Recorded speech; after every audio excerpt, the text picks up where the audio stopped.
the 2012 Daily Progress Reader's Choice Most Popular Talk Show host, Joe Thomas in the Morning, on News Talk 107.5 FM, 1260 AM, and WCHV.com.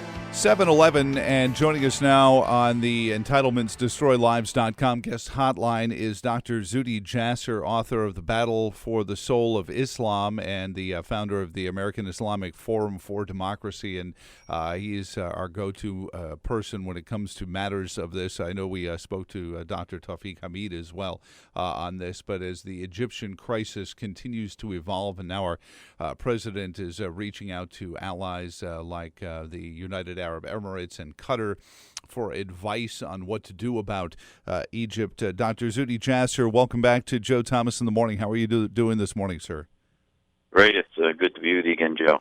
And by the way, if you follow me on Twitter, you now have, again, a link to the Amazon.com page where you can pick up Battle for the Soul of Islam, and in paperback now as well. So it's a very easy beachfront read when you're out there enjoying some summertime off, or if you have a long flight to, say, Las Vegas, like I have later on this afternoon. Dr. Jasser, let's jump right in to the counter protests. Morsi's supporters are out there saying, well, hold it, we voted for this guy, and that's good enough for me. But tell us, where this sits with the fact that they've now appointed a president, a vice president, and have promised elections in the next 6 months.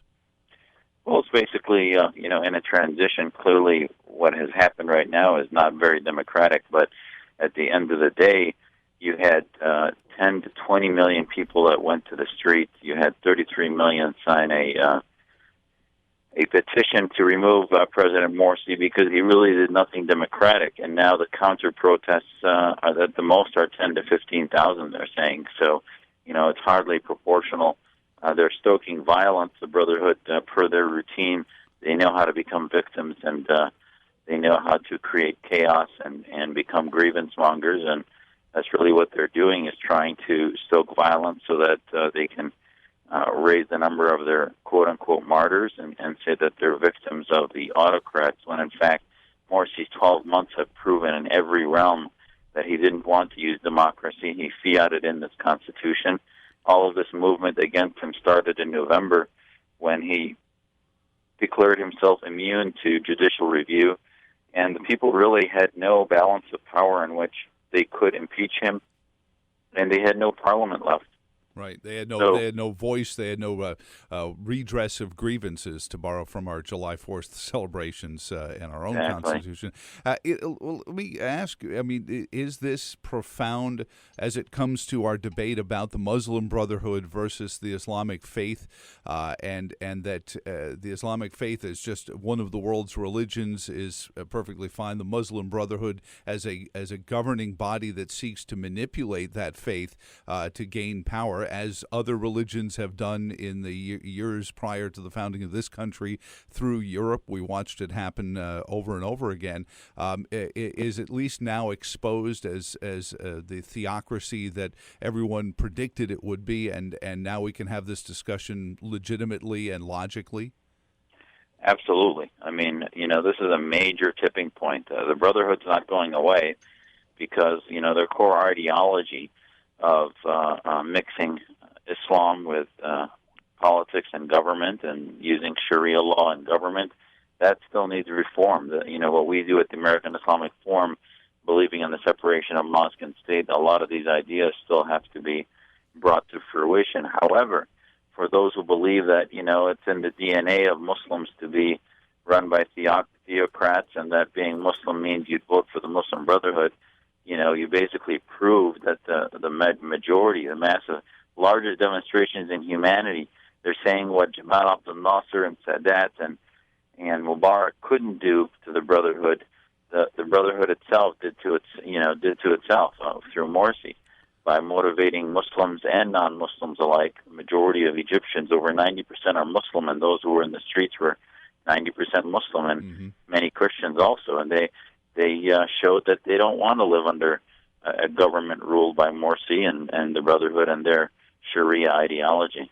I think it's proven in this country, if we can not use the government against the church, but at least just allow the two to exist separately, it's better for both. It's better for the government, and it's better for the faith-based churches to live without one another, because it's corrupting to have them mixed together. And I think in all faiths we should understand that as well. Dr. Zuhdi Jasser is on with us at 7:16 this morning, author of The Battle for the Soul of Islam.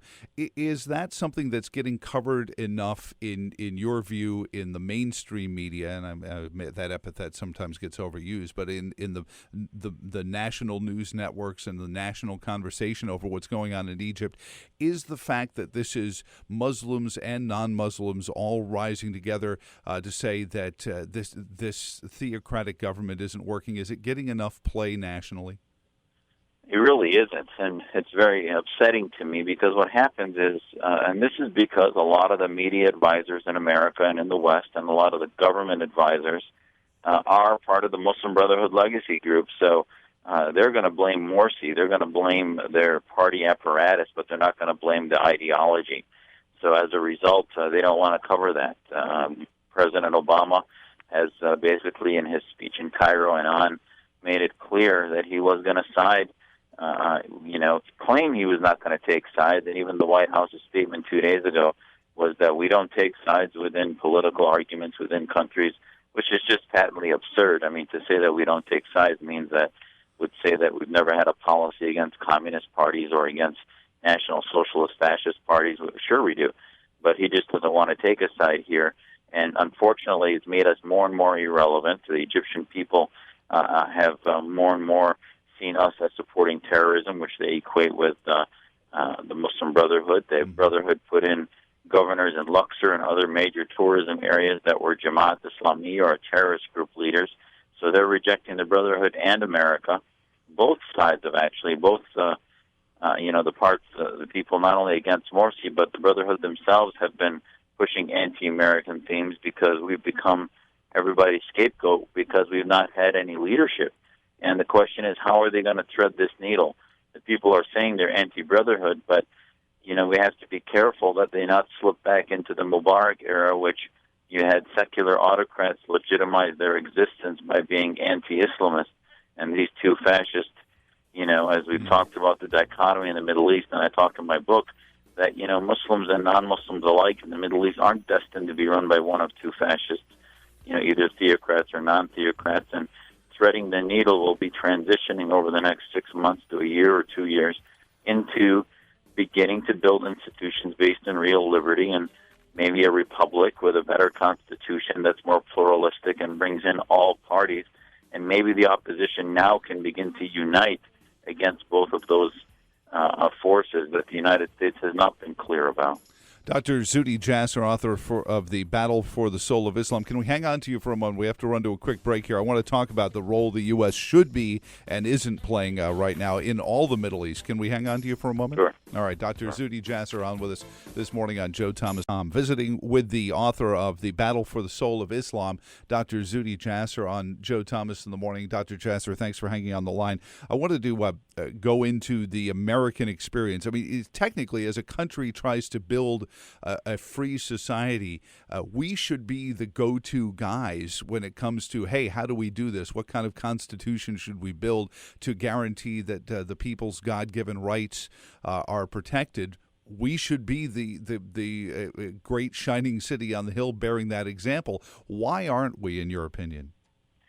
Well, it's because we don't have the courage and the leadership and the vision in the White House and among our leadership to effectuate that. There were over 40 NGOs in Egypt in the fall, and they were all put in prison and arrested, and we had to smuggle them out after protests. One included Sam LaHood's son, Secretary of Interior, and we basically pulled them out. You didn't see President Obama making any statements holding the Brotherhood accountable for the way they were treated when they included parts of groups like NDI, Democratic Institute, that were trying to help them with that.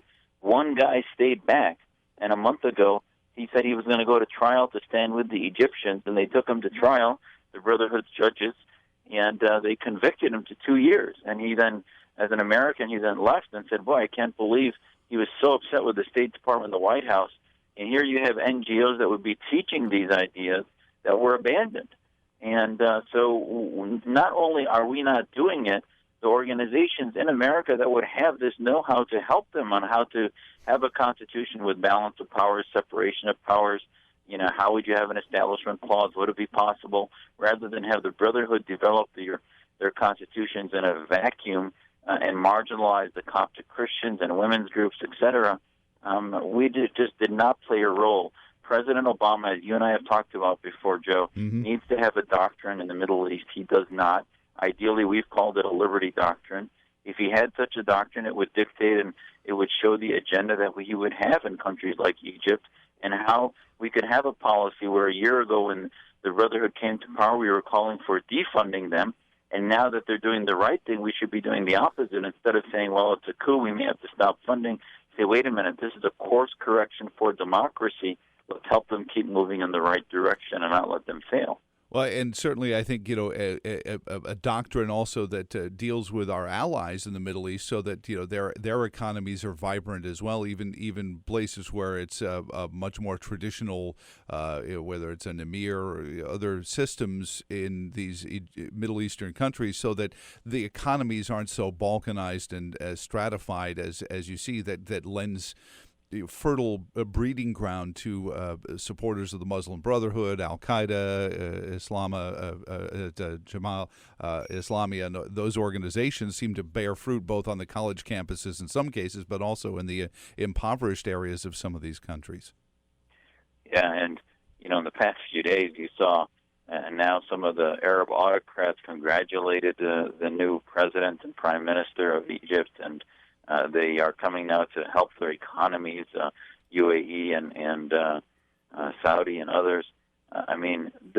We should not be cheering that, because, naturally the autocrats that have existed in the Middle East by pushing radical Islam as an excuse to maintain tyranny are not necessarily the ones we want. The Egyptians, as much as those autocrats may be cheering the failure of the Brotherhood because that's been the biggest threat to their leadership, that's not what we want to see the Egyptians transition to, as a Qatari-type government, right, or a Saudi-type government that's anti-Brotherhood, or a Mubarak-type government. We want to see them transition towards real democracy, and yet those governments are seeming to have more of a play this week than ours. Dr. Jasser, thank you so much, and AIFdemocracy.org, and of course there's a link on my Twitter feed to your Amazon page. God bless you. Have a great day, and we'll talk to you again very soon. You too, Joe. Appreciate it.